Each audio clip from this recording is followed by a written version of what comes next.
All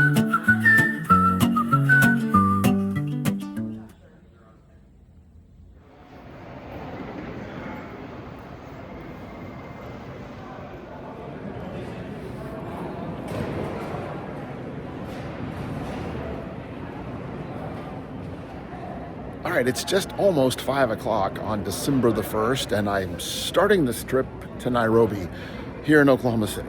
So it's a pretty empty airport. Take a look around. It is quiet here, but it's going to be an exciting day as we start a 31-hour travel day and find a way to get from Oklahoma City to Atlanta to Amsterdam and then to Nairobi.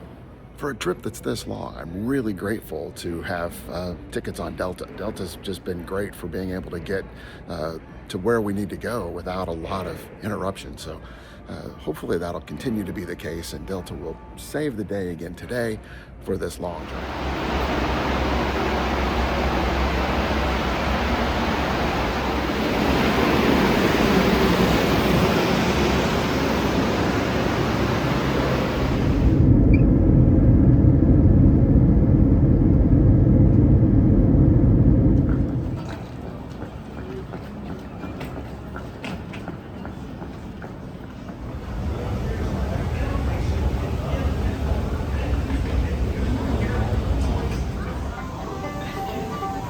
Judge King, president of the railroad, was on that first trip. There's a large open well to the east. Well, this has been a really long day. In fact, I can barely talk, but made it to Amsterdam now.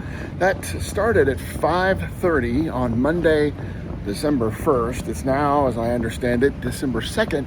And here in Amsterdam, it's just about 5:30 a.m. again. So for all of my family and friends in Oklahoma, you're going to bed just as it's now time for us to start getting up. Great flights, really good trip from Atlanta to Amsterdam. And so now we start the transfer and heading on to Nairobi, which is another 8 or 9 hour trip. You know, one of the benefits of getting in at this time of the morning is there's nobody here.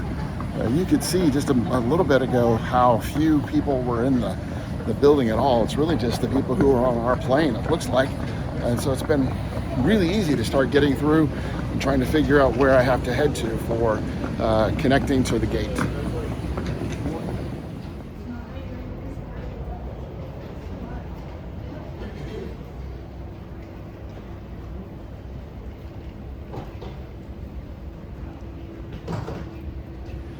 Still walking. It's a long way through the airport here in Amsterdam. Sorry, got the camera a little bit low there.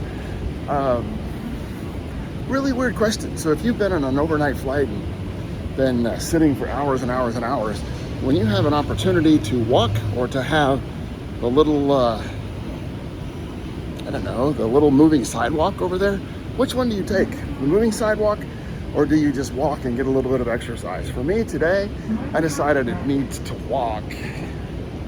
So it seems like we've walked about 5 miles so far. It's probably just been a couple of 100 yards. But after a long day of flying, who knows how long it takes. And still we're walking, still not a lot of people here at the airport. I don't know. Early morning flights seem to make it feel a little bit less rushed, a little bit less hectic. It also seems kind of like a ghost town, so it's a little creepy. There's the moving sidewalk again. I'm still walking.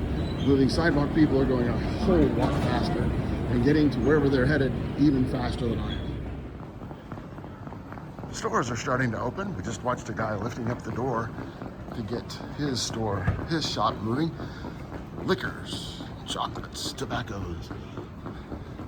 There's no end to the kind of stuff you can get. Even Victoria's Secret is here.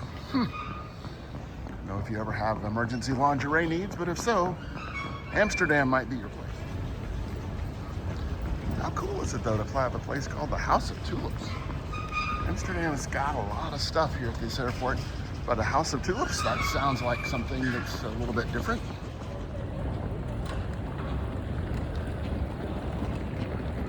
Christmas trees here are really neat. They're hanging from the ceilings.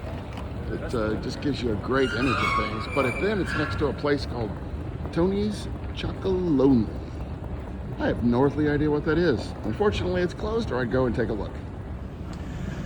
I don't know if it's just me and being sleep deprived, but I would love to take a ride in one of these. It looks like they are go-karts for lots of people. So I'm sure it's just for assistance and probably doesn't go really fast, but holy cow, it looks like that could be something that would be a lot of fun. We're still walking. I'm not complaining. I really needed to get out and do some walking, but holy cow, this is a very long airport. And we're still walking. It's getting dark in this part of the building. I think I forgot to turn the lights on, or again, still too early, and so there's nobody even here to turn the lights on. Are you kind of weird about finding your gate when you come to the airport? I am. So I know there's going to be a flight taking off from Amsterdam to Nairobi sometime today.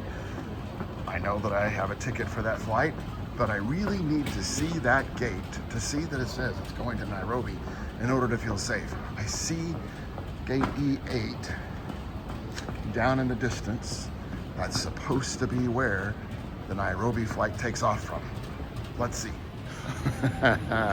E8 is right there.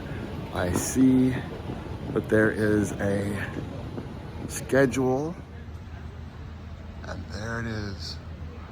I've come to the right gate. My gate does exist. It is a place that we're going to take off from, and actually it's really kind of pretty. That's the gate. There's a really neat coffee shop right here, or a Mediterranean cafe. So it's just really nice. This is a great airport here in Amsterdam. Hey, good morning. It's John, and there is no grandpa chair, but there is Michael. Michael is much more comforting in a lot of ways than a grandpa chair. Michael Mutai has been a friend for a very, very long time. He lives in the city of Mombasa, which is down on the coast by the Indian Ocean, and is here in Nairobi, and was here to pick me up and our friends up this morning at the airport in Nairobi. And so you're going to see a lot of Michael over the next several visits that we have through video. But here we are, made it to Nairobi safe and sound last night or early this morning. Great facility that we'll talk about here in a little bit, and we're going to head off to breakfast.